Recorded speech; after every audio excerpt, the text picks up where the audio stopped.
This is a podcast about both having autism and living with someone who has autism. My mom is Sonya, and I'm Josh, and this is Josh Has Autism.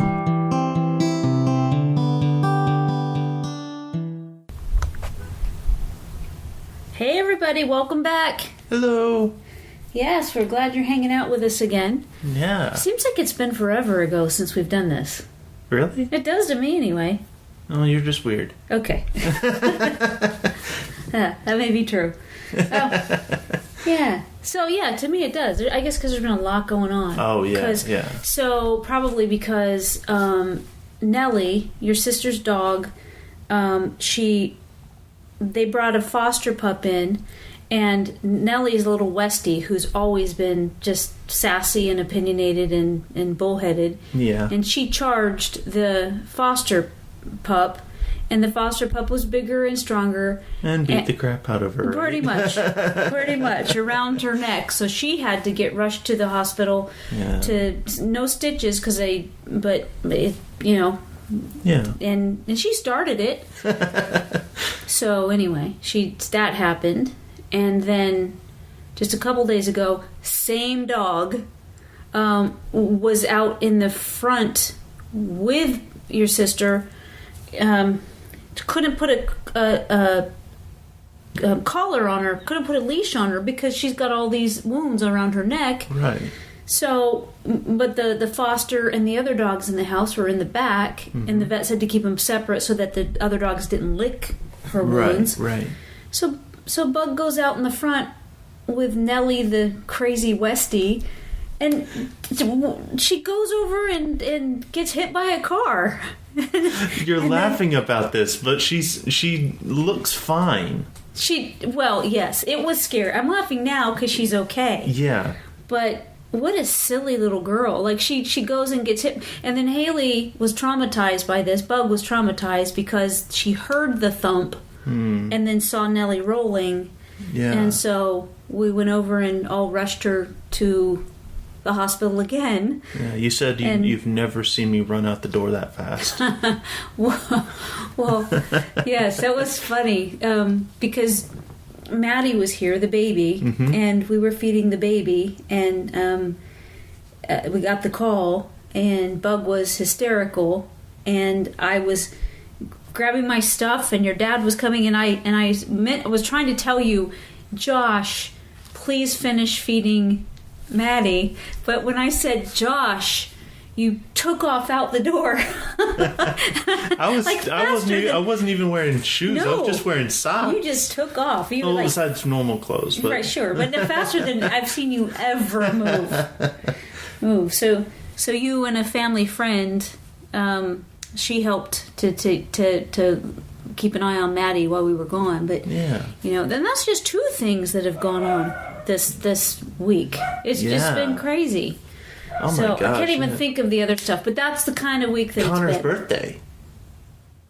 It was Connor's birthday too. Yep, it was Connor's birthday. It sure was. That's a good thing. That's a good thing. Yeah. Yeah. But it has so much stuff though. Yeah. Yeah. It's been super stressful. And your birthday's coming up next week. Yeah, same as Dad's. Mm-hmm. Not same day, but next week is his too. Mm-hmm. Yeah. Yep. So it's busy around here in September, but usually not so many vet trips. Thankfully. Yeah. Yeah. So what I want to talk to you about today is you have no idea. A lot of times you say, what are we going to talk about? And you just did before we started doing this, and I said, I'll tell you in a minute. Yeah. Yeah. So something happens, and I'm hoping that you can help me and maybe other people understand why this happens, how it happens if you know, mm-hmm. and what you can do to help, and what, in this case, what I can do to help you, if anything, and what other parents can help, how they can help their kids, mm-hmm. or caregivers can help their peeps. Yeah. So what it is you have some different things in life that you really enjoy doing. Mm-hmm. And they're a big part of your life, and you put a lot of effort and energy into them. You get excited to go and participate in them, and then all of a sudden it stops. Mm. And it's that way with a lot of things, but not just things that you really enjoy doing. So the idea about, you being in college and then you did that semester and then you were just done. You were dating somebody and then it was just done. And that's something that's typical. I will say, the dating thing, it's been a long time since I dated. But I know that's that can be just the way that it is. If it's not clicking, if it's not working, it's just done and it's fine. Yeah. Your way was a little bit different because there was nothing said by either one of you, and it just was done. That was something that I noticed. There's no judgment about that. Right. But it's just an observation. Right. That sometimes when people stop seeing each other, they will have a conversation about it. Mm-hmm. Sometimes not. But with the two of you, it's sort of like, I guess what maybe I'm wrong to put it even in the same category. But when you're done with something, all the way up to that moment, it seems that you're done, you were very active doing it. And I just have a question about what happens, and in this particular time, what you do during the evenings is it's a D&D, right? Mm-hmm. Okay. And that means Dungeons and Dragons? Yes. Okay. So, and you go to a certain place, and that happens a few nights a week, mm-hmm. and you really enjoy that. Yeah. And what happened is you just stopped going. And it seems like you were really sad. It seemed like, I don't know. I would look like depression. I don't know. So I'm just asking you, what happens? And maybe it's a different answer for all of them. It is. Okay. Can you just kind of walk me through some of the things that happen when they're so abrupt and feel so heavy then? Yeah. So I guess the contrast of let's talk about. I think the D&D is a better subject to talk about. Yeah. Okay, so this is something that you historically have really enjoyed. Yeah. You've gone to different groups to do this. It's something that you really like having in your life. Yeah. And when you stopped going, it was like a heaviness, and at the same time, okay, let me just stop and I'll ask you something else I'm going to let you answer that question first. Okay. Okay. So you're asking me why I stopped that all of a sudden? I think... And the feelings that went around with it? Yes. Okay.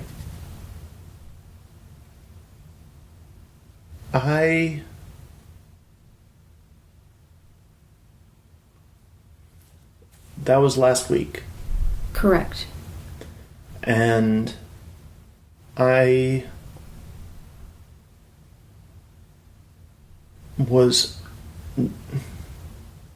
absolutely was depressed. Okay. I just wasn't up to doing anything. Okay. Does that happen? Do you recognize that now in your life when that happens? I know for a long time you didn't even want to use that word. You didn't want that I still don't like that word. You didn't want that word to be used to describe anything about you.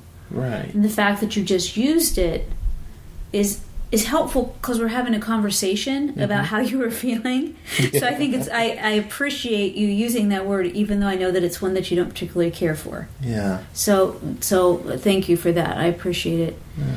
So this was something that you really enjoy doing. Yeah. And did this feeling of depression have anything to do with that activity? No. No, it started probably Sunday or Monday of last week. Okay. And it lasted through till just a couple days ago. Okay. So pretty much the entire week. Do you have any idea if there's something that triggers that when it happens?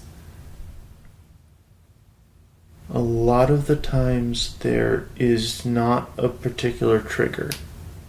It just happens upon me. Okay. Like, it's just like, you know how sometimes you're really happy, and then you think, if I was cliched, I'd burst out into song. If your life was a musical? Yes. All right. And just that random thought. Has that ever happened with you?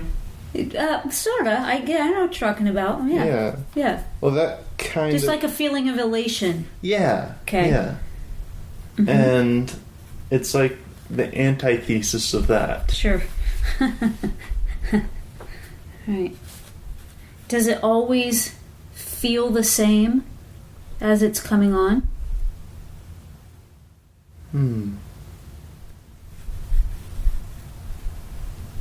Generally speaking, yes. But at the same time, there are occasional differences that are very minute. Can you describe just the general experience, the general feeling? Apathy is a big part of it.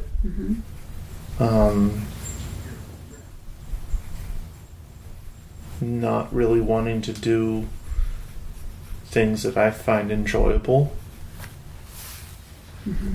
Even like for example, D&D. For me, at least. Right. Not really wanting to be around people. Now, granted, that's some people with autism all the time. They don't want to be around people. Sure. But this is different than that. Yeah. Like, it feels different than that. Because I've had those times where I don't want to be around people. And that you're saying that with autism, you're saying that just naturally sometimes you and maybe others don't want to be around people. It's easier probably to not be around people. Right. Because conversation can be daunting for you, right? Right, and it's also exhausting. Yes. Yeah.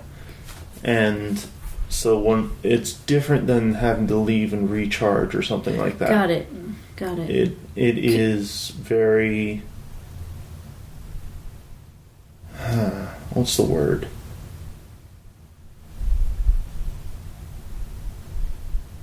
It's like...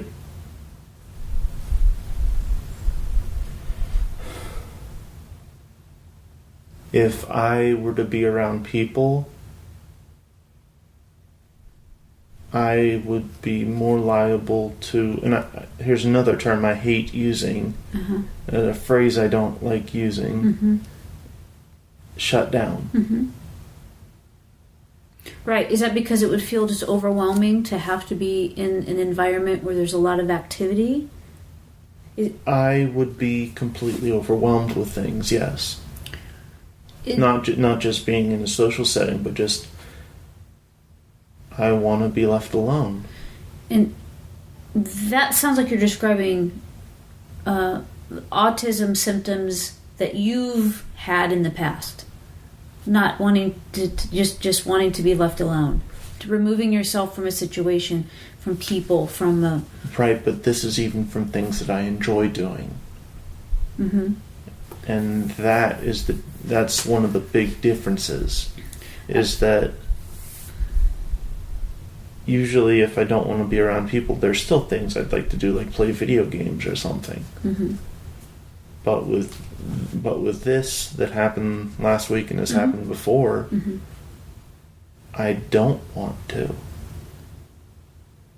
You don't want to do anything. Right. Right. It's very much an introspective time. Sure. And it's depressing. Right. Again, you might have just explained this because it was very eloquent. you might have just, everybody else is listening might get it completely, but I don't, so I'm going to ask you again. Okay. Due to autism, there's been times in life where you remove yourself from situations, right, where you become overwhelmed right, pretty quickly in certain situations, right, and that generally starts with me being okay or happy or something like that, though, and then it happens where I become overwhelmed. Okay, got it. So it's just there's just too much stimulus sometimes. Yeah. So okay, got it. Now I get it. Okay, yeah. So that one you're feeling fine. You're doing the things that you want to do, and the difference is when you're feeling depression. Before you ever get into those environments, you're already feeling that, so you don't even want to go. Right. You don't even. I don't even want to attempt it. Right. Okay. And do you feel it? This might be like if it doesn't make sense, I'll rephrase it. Okay. Do you feel it coming on before it's coming on? I know exactly what you're saying, but just the phrasing of that was ridiculous.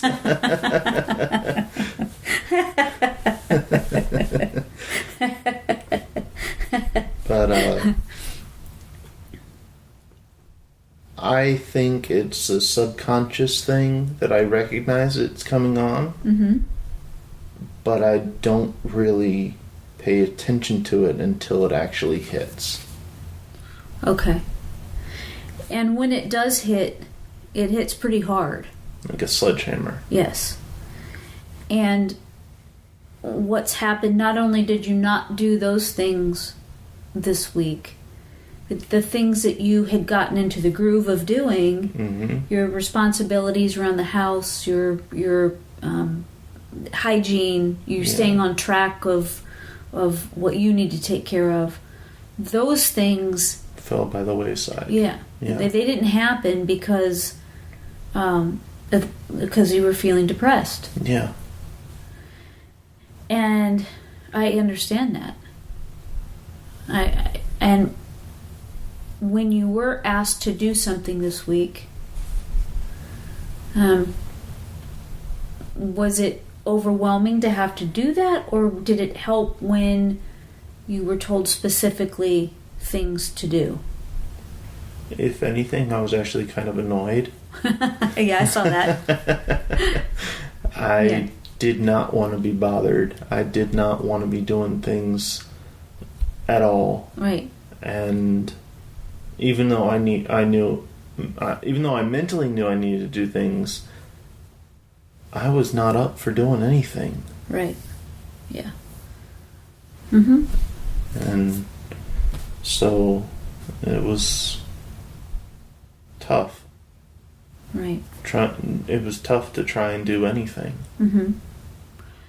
On my part, it's kind of like this thing, like, oh, what do I do? What do I, leave you alone? Because I know that's what you wanted.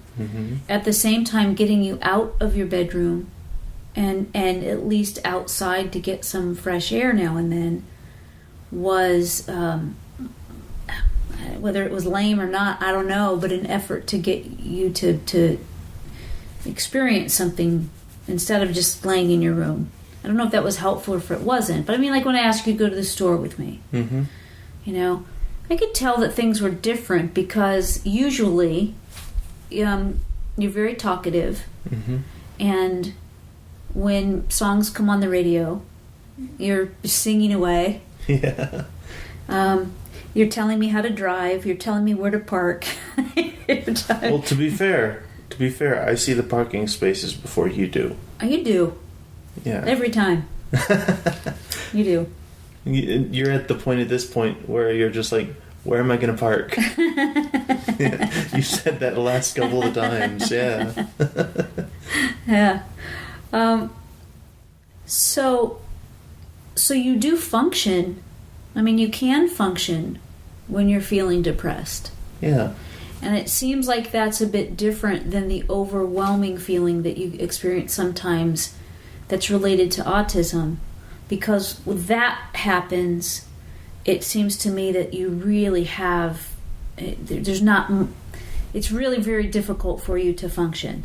Yeah. So during both times, it's very difficult for me to function. So it's whenever I'm in the bouts of depression, though, mm-hmm.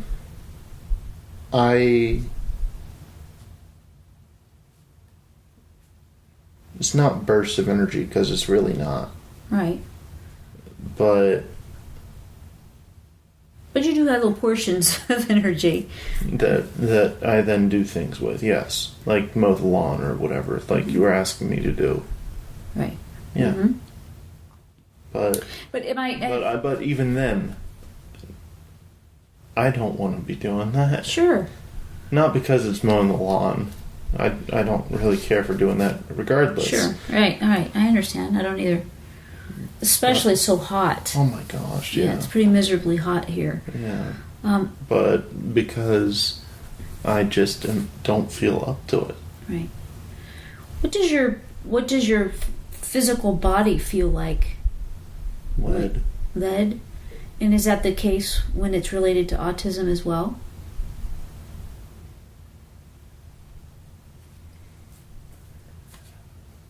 Not usually. Can you pinpoint that, or is that too... No, I'm trying to think as to what I can equate it to. Okay. Whenever I get overwhelmed with everything, mm-hmm. it's like a pressure, like I'm underwater. Right. Like just maybe 3 or 4 feet underneath the water. Mm-hmm. Whereas with the depression, I just have no...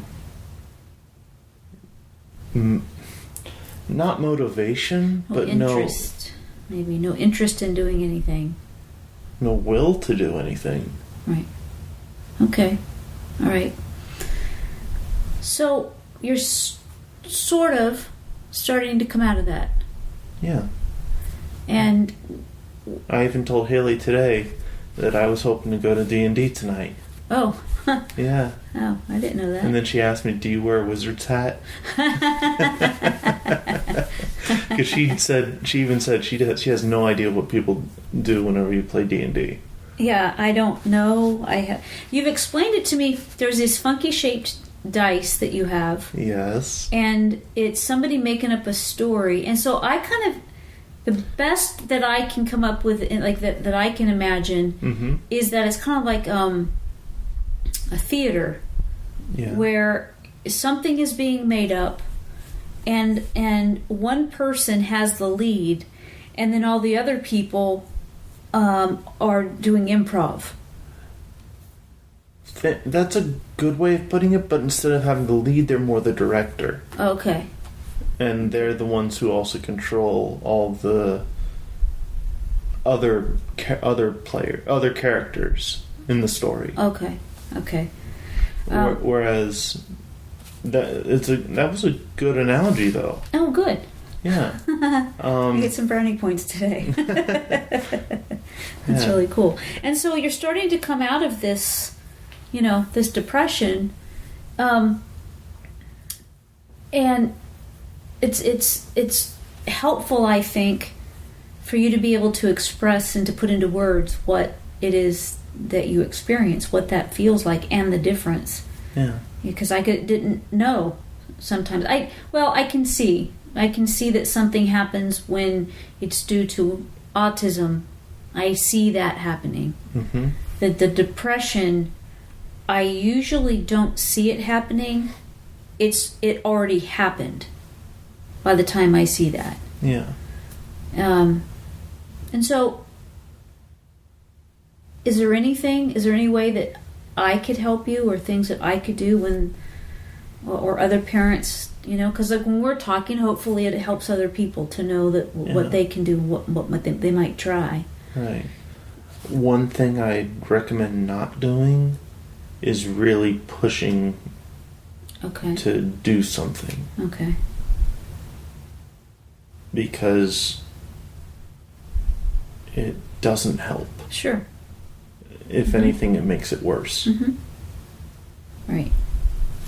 And I'm not trying to say that as an excuse to not do chores or anything like that. It legitimately makes it harder for us to pull out of it. Okay. And makes it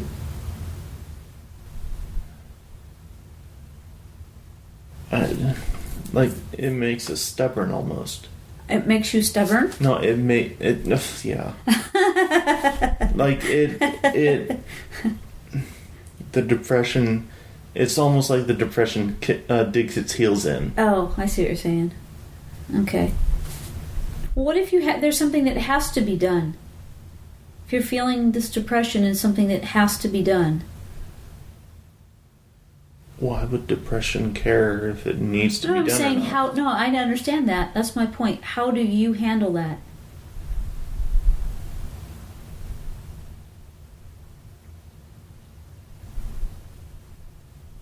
I still have difficulty with it. Okay.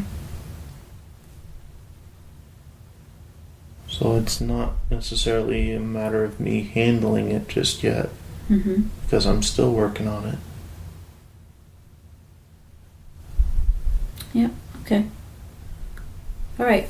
But as fast as it appears, it disappears? Not quite as fast. Okay. So it comes on quicker and leaves slower. Yeah. Okay. It's like whenever you have a cold and it's lingering. Mm-hmm. And it's finally, oh my gosh, it's over. Yeah, and you're just feeling so much better, feeling lighter. Yeah. Yeah, that's cool. And so it's kind of like that for the ending. Mm-hmm. But the beginning is like, kind of like what's it called? Food poisoning. Oh. It's just, bam. You feel it. Uh-huh. Right. Well, I'm glad that you're feeling better. Yeah, me too. Yeah. I appreciate you finding the words to explain that. It helps me, and I hope it helps other people. Yeah. Yeah. And this was, let's see. Oh, I guess that's it. Really? Yeah. Yeah, that's what I wanted to know about. This was the thing. Like, it was this the whole week has been, you've not been yourself, and I thought that you seemed depressed, and, we talked about it some, but, yeah. So I'm glad that you're feeling better. Thanks. Yeah, it's pretty cool. Yeah. So, that'll be it for today. Okay. Well, it sounded like I was a therapist. That'll be it for today. Our time is up. You've said so many times that you've seen so many therapists, you could be a therapist. Therapist and psychiatrist, yes. Yeah, that's right. Well, so, let's see. Friday, we have a speech. Yeah. Mm-hmm. That's coming up, so I'm excited about that. Yeah. That's here in Pensacola. Yeah. Yep. I'm excited about that. And me too. Yeah, that'll be fun. Mm-hmm. And those that are listening, please, if you like what we're doing, please give us a 5 stars. And let us know if we're doing something right. Yes. Let alone if you want something in particular discussed. Yep. Yeah. That's right. We appreciate getting your emails. Yeah. So anyway, have a great night, Josh. Thank you so much. Yeah. Thanks. I know that's, and I'm saying that because I know sometimes it's hard to find the words. It's hard to, especially when you've been feeling this way. Yeah. So I really appreciate it. Yeah. So everybody, thank you so much for hanging out with us again, and love you. Bye.